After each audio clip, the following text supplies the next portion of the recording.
Bonjour YouTube, bienvenue sur ma chaîne. On se retrouve donc aujourd'hui pour une nouvelle vidéo, comme vous vous en doutez. Alors, c'est une vidéo, en fait, si vous voulez, c'est le début d'une série que je vais mener en parallèle de mes vidéos traditionnelles. Alors, comme vous le savez, on est sur une chaîne qui est dédiée aux collectionneurs d'armes, entre autres, hein, aux tireurs sportifs et vraiment aux passionnés collectionneurs. Et j'ai décidé de marquer le coup puisque en parallèle des vidéos traditionnelles ou en supplément, on peut voir ça comme on veut, j'ai décidé de consacrer une série de vidéos liées au sujet ce qu'on appellerait des pocket pistols, des petits pistolets de poche des années 1900 jusqu'à bon, 1930, bon, 1939 pour être plus précis. Euh, les, les- les connaisseurs en termes d'armes à feu savent pourquoi je parle de 1939. Voilà. Donc c'est des pistolets, ce que moi j'appellerais les pistolets du citoyen, des petits pistolets de poche, les petits pistolets de défense. Alors, où commence cette série? Je peux facilement vous le dire, puisque je la commence à l'instant. Où s'arrêtera cette série? Au jour d'aujourd'hui, je ne peux pas vous le dire. Je suis dans l'incapacité de vous dire où s'arrêtera cette série. Elle s'arrêtera en réalité quand je n'aurai plus rien à vous présenter. Voilà. Donc, d'autant plus que les armes que je vais vous présenter, c'est relativement difficile de vous les présenter et nous reviendrons sur le sujet par la suite. Donc, pour commencer cette série, j'ai décidé de taper fort, j'ai décidé de taper haut. On va commencer euh, par un pistolet Browning modèle 1906. Donc cette arme chambrée en 6,35 en 25 ACP pour la nomenclature américaine. Alors qu'est-ce que c'est qu'une balle de 6,35? Tout d'abord, je vais vous en montrer du 6,35.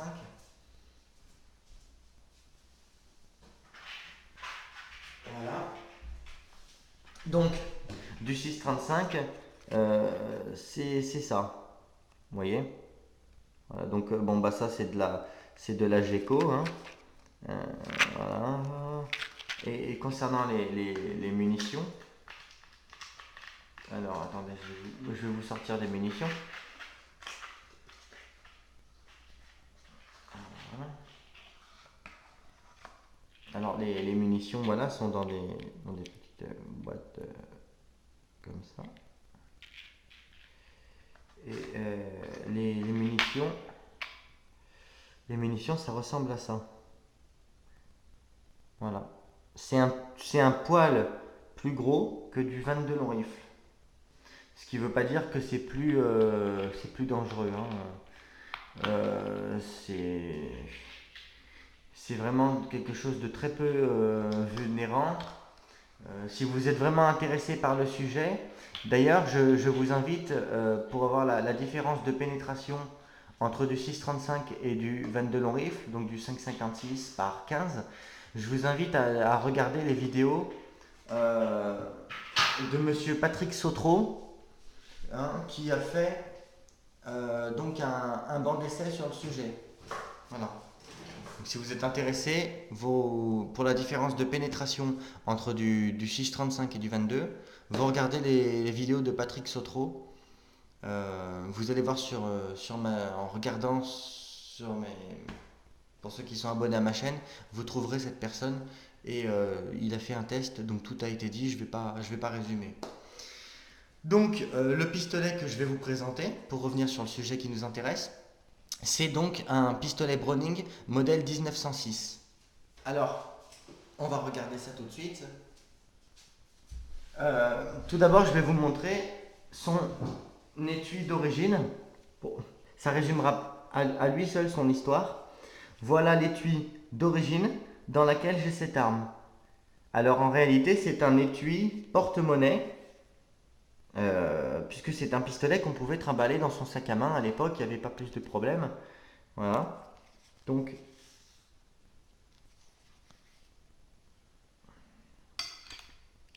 voilà donc mon pistolet 635.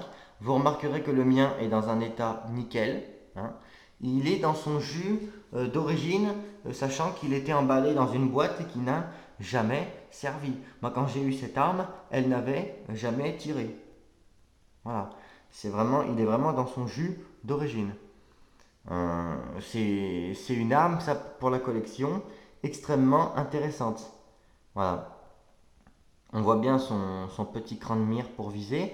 Alors, ça, c'est le Browning 1906. Pour les personnes qui connaissent un petit peu les armes à feu, c'est, si vous voulez, le modèle réduit du Browning 1910, en tout point. Si vous voulez, c'est même, on pourrait même dire, c'est un Browning 1910 court. Hein, voilà. Cette arme, est une arme qui, pour la collection, est extrêmement intéressante. Hein. Donc l'histoire de ces pistolets, très rapidement vous la résumer. Jusqu'en 1939, globalement, on pouvait se balader avec ces petits pistolets dans son sac à main. Le 635, c'était ce qu'on appelait à l'époque le pistolet à pute, hein, puisque notamment les femmes prostituées avaient ce type de pistolet dans leur sac à main pour exercer leur activité sans se faire emmerder. Voilà. Donc c'est pour ça qu'on les trouve dans l'étui d'origine que je vous ai présenté, soit le petit porte-monnaie. Voilà. Donc ce pistolet pour la collection est extrêmement intéressant. Je ne vais pas vous montrer le démontage pour la simple et bonne raison qu'il y a quelqu'un qui l'a déjà fait sur YouTube et que j'ai horreur, pour ceux qui regardent ma chaîne, j'ai horreur de faire des doublons. Je vous mettrai le lien dans les commentaires, hein, comme je fais habituellement, de la personne qui a fait ça. En plus, ça a été fait en français par un Belge, hein, puisque bon, bah, sans doute la personne est collectionneur. Voilà, donc il a fait ça très bien. Je vous mettrai ça dans le lien. Maintenant, on va parler de cette arme sur l'aspect collectionnel. Donc, c'est une arme qui est extrêmement intéressante. Euh, donc, attends, je vérifie, bien sûr. Je vérifie bien sûr que l'arme est vide, hein. Même si moi, je sais personnellement que l'arme est vide, mais je suis devant la caméra et je ne voudrais pas influencer négativement les novices. Donc j'ai retiré le chargeur. Voilà, et je regarde bien sûr qu'il n'y a rien dans la chambre. Alors cette arme, elle dispose de plusieurs sécurités. Cette arme, premièrement, ne dispose pas d'arrêtoire de culasse automatique. Comme on verrait par exemple sur un Glock, où dès que vous avez tiré vos bastos, la culasse est en arrière. Et ben, en gros, voilà, on le voit. Là, ce pistolet, pour mettre la culasse en arrière, il faut reculer. Là, il faut reculer la culasse, comme je viens de faire, et pousser le petit bouton qui se trouve ici, qui sert également de sûreté. Comme vous pouvez le constater, la culasse est en arrière. Bon, ils appellent ça en arrière, elle est semi en arrière. Et là, le canon tourne. Et après, vous faites ce que vous avez à faire dans le démontage. Pour renvoyer la culasse en avant, vous appuyez sur ce petit bouton. Et donc, la culasse est renvoyée en avant. Alors là, si j'essaye de tirer, par exemple, vous voyez, si j'essaye d'appuyer sur la détente,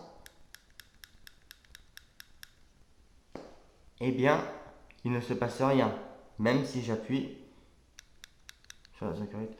sur la sécurité en arrière, il ne se passe rien. Pourquoi? Car cette arme dispose d'une sécurité de chargeur. Voilà. J'insère mon chargeur, qui est bien sûr vide, hein, je précise. Et là, par contre, ça percute. Voilà. Alors cette arme, également une troisième sécurité. Je vous ai parlé de cette sécurité sur le côté. Je vous ai parlé de la sécurité de chargeur. Maintenant, on va parler de la troisième sécurité. Et non des moindres.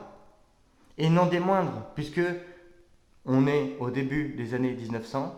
On est au début des innovations des armes à feu.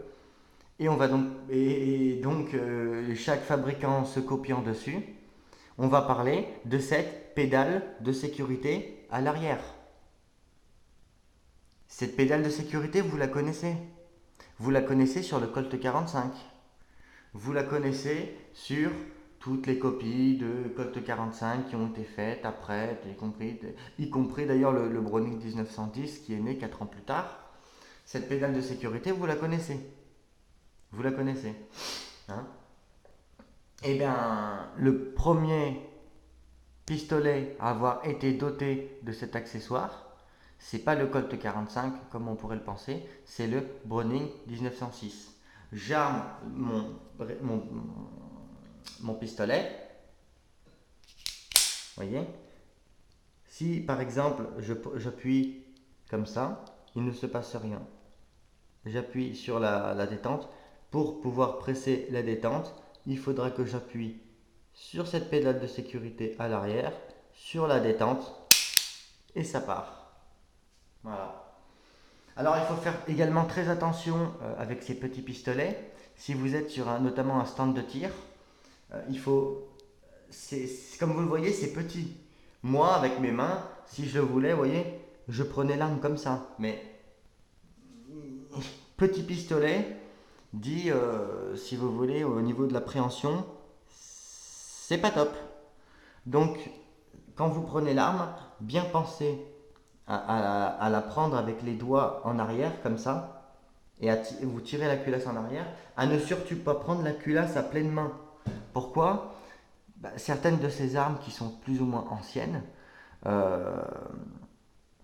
eh bien, imaginons, hein, faut toujours s'attendre au pire avec une arme, avec un objet. Une arme, ne l'oubliez pas, une arme c'est quelque chose qui est potentiellement dangereux.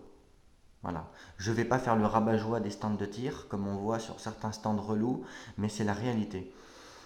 Si vous prenez l'arme à pleine main, la culasse à pleine main, comme vous prendriez la culasse d'un 45, vous armez votre arme. Malencontreusement, le coup part. Et ben, sa boîte du 635, ça vous explose la main. Voilà. Ça, c'est clair, net et précis.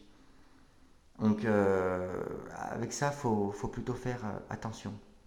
Donc, pour ça, vous prenez la culasse à l'arrière, comme ça, vous armez.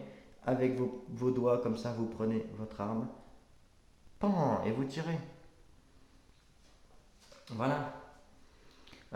Qu'est-ce que je peux vous dire d'autre sur cette arme? C'est un chargeur de 7 cartouches, il me semble. Alors je vous dis ça, en même temps, je tire que très peu avec. Je tire réellement que très très peu, moi, avec cette arme.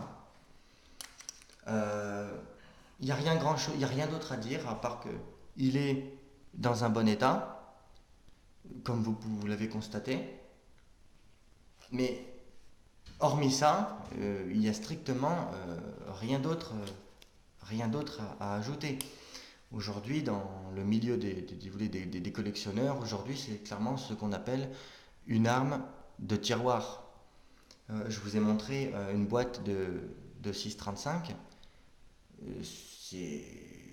Ma boîte était semi-entamée. Vous voyez, c'est le 6,35, c'est quelque chose. On en tire 5 en fin de séance et pour voir si l'arme fonctionne. Ça, c'est clairement ce qu'on appelle une arme de tiroir. Et on va revenir justement à la difficulté des présentations de cette arme, c'est-à-dire que pour trouver cette arme dans une armerie conformément à la législation française, donc avec une autorisation de détention de catégorie B, eh bien, j'ai envie de vous dire qu'il faut s'accrocher. Il faut s'accrocher parce que, en fait, un armurier, malheureusement, ne garde pas ce type d'arme. Un armurier, quand il a cet objet dans son coffre, eh ben, l'objet termine, si vous voulez, à coup de masse. Cet objet est détruit en réalité. Les armuriers ne se servent que de ce type d'arme pour ce que l'on appelle bloquer une auto. Voilà. Euh, bon, bloquer une auto, ça veut dire, j'explique pour les personnes qui ne sauraient pas, rapidement, vous avez pris votre autorisation de détention, vous avez reçu une autorisation de détention de la préfecture, cette autorisation est valable 3 mois. En bloquant une auto, c'est valable 5 ans, ce qui veut dire que si vous ne savez pas quoi prendre comme arme et que 3 mois, ou que vous n'avez pas le budget et que 3 mois c'est pas suffisant, en bloquant une auto, vous avez 5 ans. Voilà. Donc ce type d'arme ne sert qu'à bloquer une autorisation de détention. Jamais personne n'achète ce type d'arme et c'est dommage. C'est pour cela que la carte du collectionneur des armes de catégorie B serait souhaitable dans la législation française. Voilà, malheureusement, si vous voulez, les technocrates qui nous gouvernent en ont décidé autrement et en tant que citoyen, on est un peu obligé de s'y plier. Voilà. Donc voilà pourquoi je vous présenterai ce genre d'arme quand j'arrive en fait à en trouver. Bon, j'espère que tout a été dit sur ce type de pistolet, hein. Voilà. J'espère, si vous voulez, que cette vidéo vous aura plu. Je vous souhaite une bonne semaine. Je vous dis à la prochaine pour de nouvelles vidéos. Et bon tir.